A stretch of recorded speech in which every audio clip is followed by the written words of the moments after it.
जय गुरु जी। देश, काल, पात्र और दान आदि का विचार। ऋषियों ने कहा, समस्त पदार्थों के ज्ञाताओं में श्रेष्ठ सूत जी, अब आप क्रमशः देश, काल आदि का वर्णन करें। सूत जी बोले, महर्षियों, देव यज्ञ आदि कर्मों में अपना शुद्ध ग्रह समान फल देने वाला होता है, अर्थात अपने घर में किए हुए देव यज्ञ आदि शास्त्रोक्त फल को सम मात्रा में देने वाले होते हैं। गौशाला का स्थान घर की अपेक्षा 10 गुना फल देता है। जलाशय का तट उससे भी 10 गुना महत्व रखता है तथा जहाँ बेल, तुलसी एवं पीपल का मूल निकट हो, वह स्थान जलाशय के तट से भी 10 गुना फल देने वाला होता है। देवालय को उससे भी 10 गुने महत्व का स्थान जानना चाहिए। देवालय से भी 10 गुना महत्व रखता है तीर्थ भूमि का तट। उससे 10 गुना श्रेष्ठ है नदी का किनारा। उससे 10 गुना उत्कृष्ट है तीर्थ नदी का तट और उससे भी 10 गुना महत्व रखता है सप्त गंगा नामक नदियों का तीर्थ। गंगा, गोदावरी, कावेरी, ताम्रपर्णी, सिंधु, सरयू और नर्मदा, इन 7 नदियों को सप्त गंगा कहा गया है। समुद्र के तट का स्थान इनसे भी 10 गुना पवित्र माना गया है और पर्वत के शिखर का प्रदेश समुद्र तट से भी 10 गुना पावन है। सबसे अधिक महत्व का वह स्थान जानना चाहिए जहाँ मन लग जाए। यहाँ तक देश का वर्णन हुआ। अब काल का तारतम्य बताया जाता है। सत्य युग में यज्ञ, दान आदि कर्म पूर्ण फल देने वाले होते हैं, ऐसा जानना चाहिए। त्रेता युग में उसका 3/4 फल मिलता है। द्वापर में सदा आधे ही फल की प्राप्ति कही गई है। कलयुग में 1/4 ही फल की प्राप्ति समझनी चाहिए और आधा कलयुग बीतने पर उस 1/4 फल में से भी 1/4 कम हो जाता है। शुद्ध अंतःकरण वाले पुरुष को शुद्ध एवं पवित्र दिन सम फल देने वाला होता है। विद्वान ब्राह्मणों, सूर्य संक्रांति के दिन किया हुआ सत्कर्म पूर्वोक्त शुद्ध दिन की अपेक्षा 10 गुण फल देने वाला होता है, यह जानना चाहिए। उससे भी 10 गुना महत्व उस कर्म का है जो विषुव नामक योग में दिया जाता है। दक्षिणायन आरंभ होने के दिन अर्थात कर की संक्रांति में किए हुए पुण्य कर्म का महत्व विष्णु से भी 10 गुना माना गया है। उससे भी 10 गुना मकर संक्रांति में और उससे भी 10 गुना चंद्र ग्रहण में किए हुए पुण्य का महत्व है। सूर्य ग्रहण का समय सबसे उत्तम है। उसमें किए गए पुण्य कर्म का फल चंद्र ग्रहण से भी अधिक और पूर्ण मात्रा में होता है। इस बात को विज्ञ पुरुष जानते हैं। जगत रूपी सूर्य का राहु रूपी विष से संयोग होता है, इसलिए सूर्य ग्रहण का समय रोग प्रदान करने वाला है। अतः उस विष की शांति के लिए उस समय स्नान, दान और जप करें। वह काल विष की शांति के लिए उपयोगी होने के कारण पुण्यप्रद माना गया है। जन्म नक्षत्र के दिन तथा व्रत की पूर्ति के दिन का समय सूर्य ग्रहण के समान ही समझा जाता है, परंतु महापुरुषों के संग का काल करोड़ों सूर्य ग्रहण के समान पावन है, ऐसा ज्ञानी पुरुष जानते मानते हैं। तपोनिष्ठ योगी और ज्ञाननिष्ठ यति की ये पूजा के पात्र हैं, क्योंकि ये पापों के नाश में कारण होते हैं। जिसने 24 लाख गायत्री का जप कर लिया हो, वह ब्राह्मण भी पूजा का उत्तम पात्र है। वह संपूर्ण फलों और भोगों को देने में समर्थ है। जो पतन से त्राण करता है अर्थात नरक में गिरने से बचाता है, उसके लिए इसी गुण के कारण शास्त्र में पात्र शब्द का प्रयोग होता है। वह दाता पात्र के त्राण करने के कारण पात्र कहलाता है।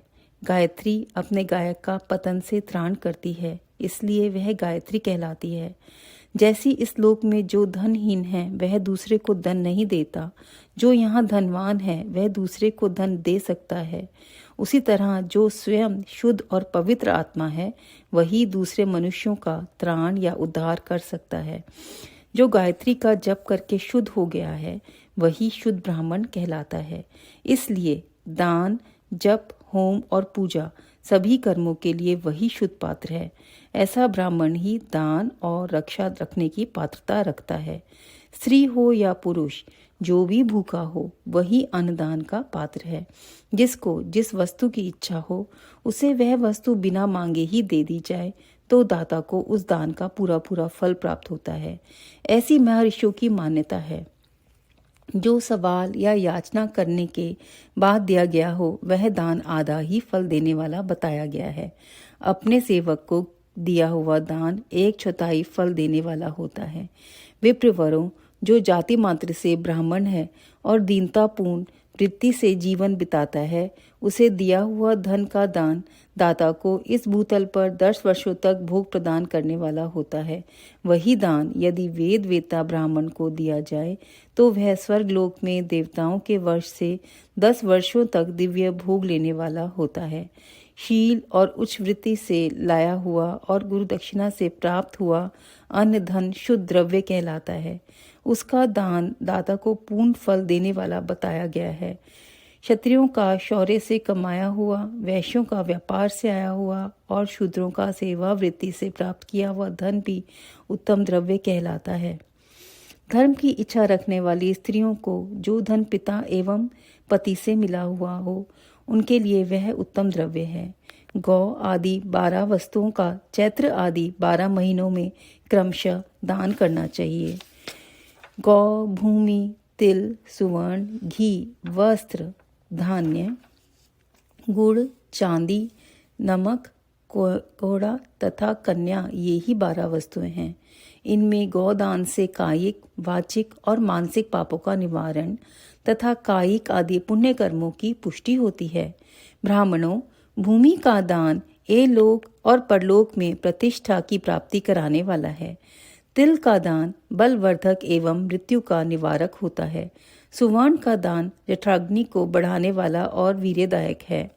घी का दान पुष्टिकारक होता है। वस्त्र का दान आयु की वृद्धि कराने वाला है, ऐसा जानना चाहिए। धान्य का दान अन्न धन की समृद्धि के कारण होता है। गुड़ का दान मधुर भोजन की प्राप्ति कराने वाला होता है। चांदी के दान से वीर्य की वृद्धि होती है। लवण का दान षड्रस भोजन की प्राप्ति कराता है। सब प्रकार का दान सारी समृद्धि की सिद्धि के लिए होता है। विज्ञ पुरुष कुष्मांड के दान को पुष्टिदायक मानते हैं। कन्या का दान आजीवन भोग देने वाला कहा गया है। ब्राह्मणों, वह लोक और परलोक में भी संपूर्ण भोगों की प्राप्ति कराने वाला है। विद्वान पुरुष को चाहिए कि जिन वस्तुओं से श्रवण आदि इंद्रियों की तृप्ति होती है उसका सदा दान करें। श्रोत्र आदि 10 इंद्रियों के जो शब्द आदि 10 विषय हैं, उनका दान किया जाए तो वे भोगों की प्राप्ति कराते हैं तथा दिशा आदि इंद्रिय देवताओं को संतुष्ट करते हैं। वेद और शास्त्र को गुरुमुख से ग्रहण करके गुरु के उपदेश से अथवा स्वयं ही बोध प्राप्त करने के पश्चात जो बुद्धि का यह निश्चय होता है कि कर्मों का फल अवश्य मिलता है, इसी को उच्च कोटि की आस्तिकता कहते हैं। भाई, बंधु अथवा राजा के भय से जो आस्तिकता बुद्धि या श्रद्धा होती है, वह कनिष्ठ श्रेणी की आस्तिकता है, जो सर्वथा दरिद्र है। इसलिए जिसके पास सभी वस्तुओं का अभाव है, वह वाणी अथवा कर्म द्वारा यज्ञ करें। मंत्र, स्तोत्र और जप आदि को वाणी द्वारा किया गया यज्ञ समझना चाहिए तथा तीर्थ यात्रा और व्रत आदि को विद्वान पुरुष शारीरिक यज्ञ मानते हैं। जिस किसी भी उपाय से थोड़ा या बहुत देवता तर्पण बुद्धि से जो कुछ भी दिया अथवा किया जाए, वह दान या सत्कर्म भोगों की प्राप्ति कराने में समर्थ होता है। तपस्या और दान, ये 2 कर्म मनुष्य को सदा करने चाहिए तथा ऐसे ग्रह का दान करना चाहिए जो अपने वर्ण, चमक दमक या सफाई और गुण सुख सुविधा से शोभित हो। बुद्धिमान पुरुष देवताओं की तृप्ति के लिए जो कुछ देते हैं वह अतिशय मात्र में और सब प्रकार के भोग प्रदान करने वाला होता है। उस दान से विद्वान पुरुष लोक में और परलोक में उत्तम जन्म और सदा सुलभ होने वाला भोग पाता है। ईश्वर अर्पण बुद्धि से यज्ञ, दान आदि कर्म करके मनुष्य मोक्ष फल का भागी होता है। अध्याय 15। जय गुरु जी। जय जय गुरु जी। ओम नमः शिवाय। शिव जी सदा सहाय। ओम नमः शिवाय। गुरु जी सदा सहाय। जय गुरु जी।